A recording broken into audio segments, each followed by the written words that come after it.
So hello भाइ बहिनीहरू, आज हामी एउटा फेरि पनि 12 क्लासको निम्ति लिएर आइसकेको छौँ।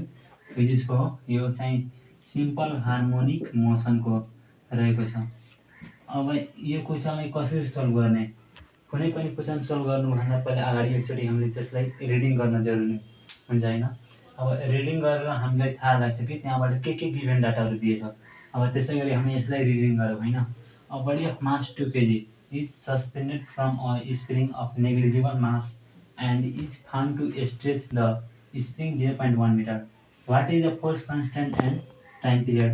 अब यो क्वेसन पढ्दा हामीले के थाहा लाग्यो कि अब एउटा बडी छ हैन। अब त्यो बडीको मास कति छ 2 kg, suspend from a spring of negligible mass and to stretch तन्काउँदाखेरि स्प्रिङलाई तन्काउँदाखेरि यो 0.1 मिटर यसको लेन्थ चाहिँ बढ्यो। अब what is the force constant भन्नाले यसको फोर्स कन्स्ट्यान्ट कति छ, फोर्स कन्स्ट्यान्ट हैन। अब फोर्स कन्स्ट्यान्ट र फेरि टाइम पिरियड। अब यो दुवै हामीहरू केलाई निकाल्ने, यो सबै फर्मुलाले हामी यसलाई निकाल्न सकिन्छ। यो फर्मुला यही छ। अब हेरौँ, अब यसलाई यो क्वेसन पढ्दा हामीलाई के गिभन डाटाहरू थाहा लाग्यो। मास 2 kg छ, अनि यसको चाहिँ स्प्रिङको स्ट्रेच गरेको लेन्थ चाहिँ 0.1 मिटर छ भन्नाले यसलाई एक्सटेन्सन भन्छ, एक्सटेन्सन। अब जस्तै कि फिगरमा पनि हामी सम्झन सक्छौँ हैन। एउटा रिजिड सपोर्ट भयो हैन, अनि स्प्रिङ यस्तो छ। अब यसलाई कुनै एउटा बडीको मासले लट्कायो भने, यम मासले लट्कायो भने यसको मास 2 kg छ।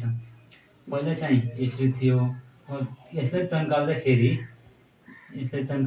0.1 मिटर इन्क्रिज भयो। अब फेरि अब यसमा यो क्वेसन अनुसार यो फिगर भयो। अब यसमा टाइम पिरियड चाहिँ कति छ, फोर्स कन्स्ट्यान्ट चाहिँ कति छ, यही हामीलाई निकाल्न यो क्वेसनले भनिरहेछ। अब कसरी निकाल्ने त, अब हेरौँ। अब पहिला हामीले फर्स्टमा के गर्नुपर्छ भने गिभन डाटा लेख्नुपर्छ। गिभन डाटा के छ, मास 2 kg,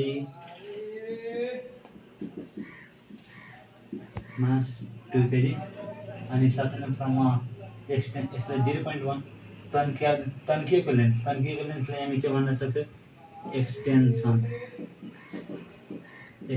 यसलाई हामी वाइले रिप्रेजेन्ट गरौँ हैन। अब यसले 0.1 मिटर छ। अब के निकाल्नु भनेछ, force constant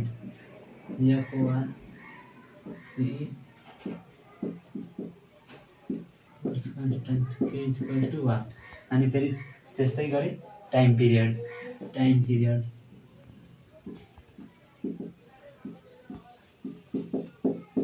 T equal to 1।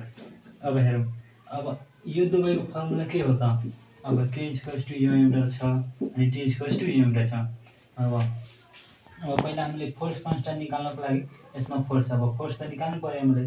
अब सोलुसन, अब यसमा गर्ने वी नो दैट, मजाले पढ्ने है। अनि मास कति छ यहाँ 2 kg, अनि यसले एक्सेलरेसन ड्यू टु ग्राभिटीले हामी 10 राख्न सक्छौँ हैन। यो भयो 20 न्युटन। अब फेरि अब हामीलाई के निकाल्नु पर्यो, फोर्स कन्स्ट्यान्ट। नाउ